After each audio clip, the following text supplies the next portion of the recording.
ಯಶಸ್ವಿ ಸಂಘಟಕರಾದಂತಹ ಅನಿಲ್ ಶೆಟ್ಟಿಯವರು ಗಿರೀಶ್ ಅವರಾದಂತಹ ಹಿರಿಯ ಸಂಘಟಕರಿಗೆ ಸನ್ಮಾನಿಸಿದ್ದಾರೆ, ಗುರುತಿಸಿದ್ದಾರೆ.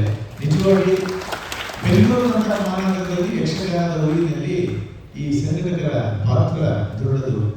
ಇವತ್ತು ನಮ್ಮ ನೆಲಗಡಿ ಪ್ರಕಾಶ್ ನೋಡಿದೆ, ಹಿರಿಯ ಸಂಘಟಕರು ನಮ್ಮ ಹಬ್ಬದ ರತ್ನಾಕರ್ಷಕರಾಗಿ ಬಹುಶಃ 40-40 ವರ್ಷದ ಹಿಂದೆ ಇಲ್ಲಿ ಯಕ್ಷಗಾನ ತುಂಬ ಕಷ್ಟದಿಂದ ಸಂಘಟಿಸಿದಂತಹ ಆ ಕಾಲದಿಂದ ಹಿಡಿದು ಇವತ್ತಿನವರೆಗೆ ಈ ಬೆಂಗಳೂರಿನಲ್ಲಿ ಯಕ್ಷಗಾನದ ಉಳಿವಿನಲ್ಲಿ ಬೆಳೆಯುವಲ್ಲಿ ಸಂಘಟಕರ ದೊಡ್ಡ ಪಾತ್ರ ಇದೆ. ಗಿರೀಶ್ ಅವರಿಗೆ ಸಲ್ಲಿಸಿದಂತಹ ಈ ಸನ್ಮಾನ ಇದು ಬರೀ ಗಿರೀಶ್ ಅವರಿಗೆ ಮಾತ್ರ ಅಲ್ಲ, ಸರ್ವ ಸಂಘಟಕರನ್ನ ಒಂದು ಗುರುತಿಸಿದಂತಹ ಪರಿ ಅಂತ ಹೇಳ್ತಾ ಗಿರೀಶ್ ಅವರಿಗೆ ಇನ್ನು ಹೋಗಿ ಕೇಶವ ಹೆಗ್ಡೆ ಅವರ ಬಗ್ಗೆ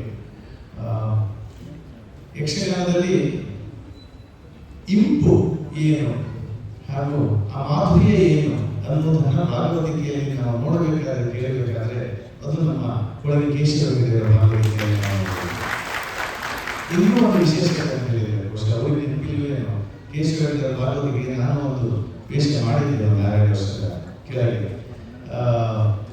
ಸಾಲಿಗ್ರಾಮ ಬೆಂಗಳೂರಿನಂತಹ ದೊಡ್ಡ ದೊಡ್ಡ ಮೇಳಗಳಲ್ಲಿ ಚಿತ್ರಾಣಿ ಜಲೋಳಿಯವರೆಲ್ಲ ಕೂರಿಸಿದಂತಹ ದೊಡ್ಡ ಭಾಗವತರು, ಯಾಕಂದ್ರೆ ನಾವೆಲ್ಲ ಹವ್ಯಾಸಿಗಳು, ನಮಗೆ ಪ್ರಯೋಗಬೇಕಾಗ್ತದೆ. ಆದರೆ ಕೇಶವ ಹೆಗ್ಡೆ ಅವರು ಡೈರೆಕ್ಟ್ ಆಗಿ ಆಟಕ್ಕೆ ಬಂದಿದ್ರು. ಚಂದ್ರಹಾಸ ಇದು ಯಾವಾಗ ಅಂತ ಹೇಳಿದ್ರೆ ಗಂಡು ಮನೆಯವರು ದಿವಂಗತರಾದರೆ ಅವರಿಗೊಂದು ನಿಧಿ ಸಂಗ್ರಹಕ್ಕಾಗಿ ಬೆಂಗಳೂರು ದೊಡ್ಡ ಸಂಘದಲ್ಲಿ ನಾವು ಯಕ್ಷಗಾನ ಮಾಡಿದ್ವಿ. ಯಕ್ಷಗಾನದಲ್ಲೇ ಇದ್ದಾರೆ. ಆ ಒಂದು ಯಕ್ಷಗಾನಕ್ಕೆ ಭಾಗವತರಾಗಿ ಕೊಳಗಿಯವರು ಬಂದಿದ್ರು. ನಾನು ಚಂದ್ರಹಾಸ ಸೇರಿದ್ದೆ, ಚಂದ್ರಹಾಸ ಮಾಡಿದ್ದೆ. ಅಷ್ಟು ದೊಡ್ಡ ಭಾಗವತರಾದರು. ನನ್ನಂತಹ ಒಂದು ಚಿಕ್ಕ ಹವ್ಯಾಸಿ ಕಲಾವಿದ ನಮ್ಮ ಕಾಲು ನೋಡಿ ತಾಳ ಹೊಡೆದು ನಮ್ಮಂಥ ಕಲಾವಿದರನ್ನು ಸಹ ಮೇಲಾಗಿದ್ದಂತಹ ಪರಿಪೂರ್ಣ ಭಾಗವತ ನಮ್ಮ ನಂತರವರು ಅನುಭವವಾಗಿ ಇವತ್ತು ಸನ್ಮಾನಗೊಳ್ತಾ ಇದ್ದಾರೆ. ಇಬ್ಬರಿಗೂ ಅಭಿನಂದನೆಗಳು. ಇನ್ನು ಕೊನೆಯದಾಗಿ ಇವತ್ತಿನ ಈ ಯಕ್ಷಗಾನದ ಸಂಘಟನೆಯಲ್ಲಿ ಮುಂಚೂಣಿಯಲ್ಲಿದ್ದವರು ನಮ್ಮ ಅನಿಲ್ ಶೆಟ್ಟಿ. ನನ್ನೊಂದು ಹಿರಿಯ ತಾನಂತರವೇ ಕಳೆದ ಒಂದು 15 ವರ್ಷಗಳಲ್ಲಿ ನನಗೆ ಅತ್ಯಂತ ಆತ್ಮೀಯ, ತುಂಬ ಭಾವನಾತ್ಮಕವಾದಂತಹ ಮನುಷ್ಯ. 15 ವರ್ಷಗಳಲ್ಲಿ 18 ಯಕ್ಷಗಾನಗಳನ್ನು ಮಾಡಿದ್ದಾರೆ. ಒಂದು ಯಕ್ಷಗಾನ ಸಂಘಟನೆ ಮಾಡಿ ಅದರಲ್ಲಿ ಯಶಸ್ಸನ್ನು ಕಾಣುವುದೇ ಕಷ್ಟ ಎನ್ನುವಂತಹ ಈ ಕಾಲಘಟ್ಟದಲ್ಲಿ 18 ಯಕ್ಷಗಾನದ ಪ್ರದರ್ಶನಗಳನ್ನು ಒಬ್ಬ ಈ ವಯಸ್ಸಿನಲ್ಲಿ ಸಂಘಟಿಸುವುದು ಅಂತ ಹೇಳಿದರೆ ಅದು ನಿಜಕ್ಕೂ ಕಷ್ಟ ಸಾಧ್ಯ. ಆ ನಿಟ್ಟಿನಲ್ಲಿ ಅನಿಲ್ ಗೆದ್ದಿದ್ದಾರೆ. ಹಾಗೆ ಈ ಸಲ ನನಗೂ ಫ್ರೀ ನಿಮಗೂ ಫ್ರೀ ಅಂತ ಕೇಳಿದೆ. ಗೌರವ ಪ್ರವೇಶ ಬಿಟ್ಟರೆ ಎಲ್ಲರಿಗೂ ಫ್ರೀ ಯಕ್ಷಗಾನ. ಹಾಗೆ ಒಳಗಡೆ ಬಂದ ಯಕ್ಷಗಾನಕ್ಕೆ ಇಷ್ಟೊಂದು ಜನರು ಬಂದಿದ್ದೀರಿ.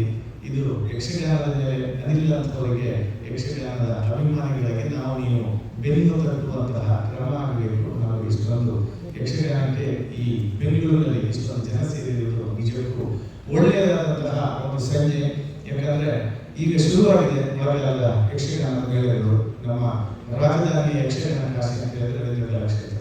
ಇಲ್ಲಿ ಯಕ್ಷಗಾನದ ಪ್ರೇಕ್ಷಕರು ಬರಬೇಕು, ಇಂಥ ಸಂಘಟಕರು ಮತ್ತೆ ಮತ್ತೆ ಗೆಲ್ಲಬೇಕು. ಆಗ ಮಾತ್ರ ಯಕ್ಷಗಾನ ರಾಜಧಾನಿಯಲ್ಲಿ ತಾನು ಎಂದಿಗೂ ಹಸಿರಾಗಿರಲು ಸಾಧ್ಯ. ಯಾಕಂದ್ರೆ ಯಕ್ಷಗಾನ ಗೆಲ್ಲುವುದು ಬರೀ ಒಂದು ಕಲೆ ಗೆಲ್ಲುವಲ್ಲ, ಸರ್ವ ಕರಾವಳಿಗಳ ಗೆಲುವು ಈ ರಾಜಧಾನಿಯಲ್ಲಿ ಅಂತ ಭಾವಿಸುವ ನಾನು.